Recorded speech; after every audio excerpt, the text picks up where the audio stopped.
Have you ever looked at a map of the United States and wondered, why does half of it feel so empty?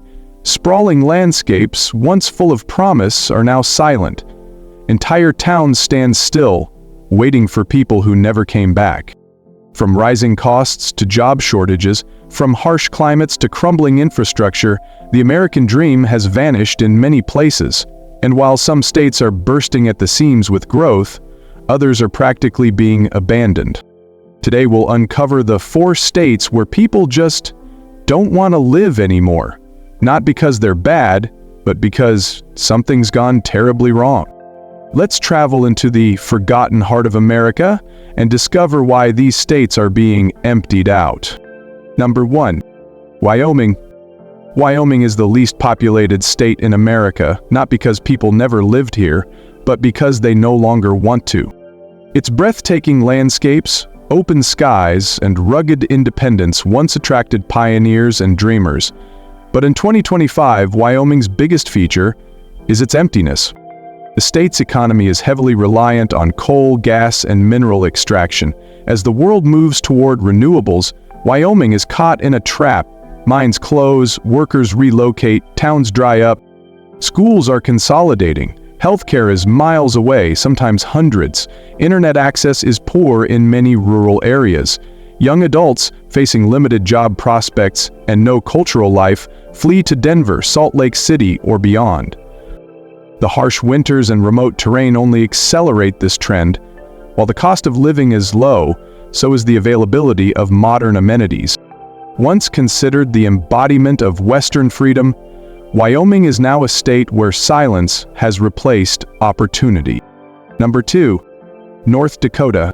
At first glance, North Dakota seems like a surprising entry. A decade ago, it was booming thanks to the Bakken oil fields.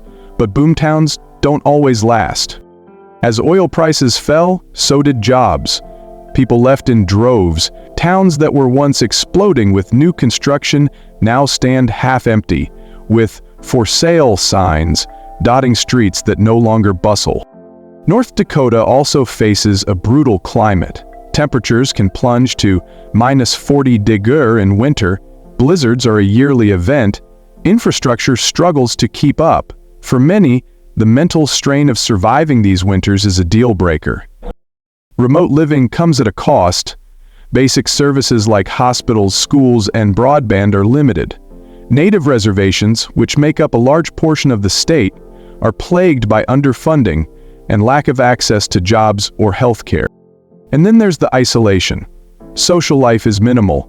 Cities like Fargo and Bismarck try to keep the youth engaged, but the state can't compete with the energy and opportunity found elsewhere. What remains is a state filled with space and silence. Number 3. Vermont. Vermont is beautiful, rolling hills, forests, charming towns, but beneath that postcard image lies a state struggling to hold on to its people.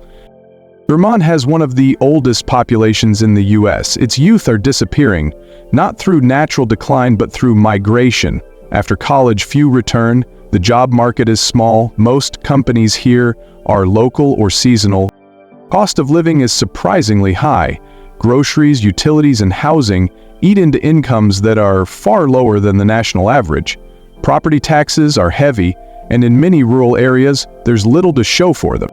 Hospitals are closing, public transportation is nearly non-existent, and winter, it's long, dark, and unforgiving.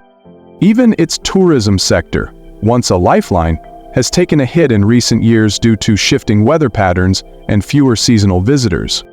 What's left is an aging state with a shrinking workforce, struggling to fund its future. Number 4. West Virginia. Once known for fueling America's industrial rise through coal, West Virginia now symbolizes a different kind of collapse, one shaped by job loss, addiction, and despair. Coal towns are emptying. The industry that once employed thousands has been declining for decades. With it went prosperity, opportunity, and even hope. The opioid crisis hit West Virginia hard. The state has one of the highest overdose death rates in the country. Entire communities have been gutted by addiction, unemployment, and poverty. Infrastructure is decaying. Roads are cracked, bridges unstable, and hospitals underfunded. In some areas, there are no nearby grocery stores or emergency rooms. Young people don't stay, they graduate, leave, and rarely come back, and those who remain often feel stuck, with few upward paths. It's not just economic, it's emotional. A state once proud of its working-class identity now finds itself fighting for survival, forgotten by the very systems that once depended on it. These 4 states reflect a painful truth about modern America. Not all parts of the country are growing, some are quietly dying. They are not just numbers on a map, they are homes, histories, and futures hanging in the balance. But decline is not destiny. With the right investment, attention, and innovation, these states could rise again. If we forget them, we lose part of what makes this country whole. Like, share, and subscribe if you want more eye-opening journeys into the hidden realities of America and the world.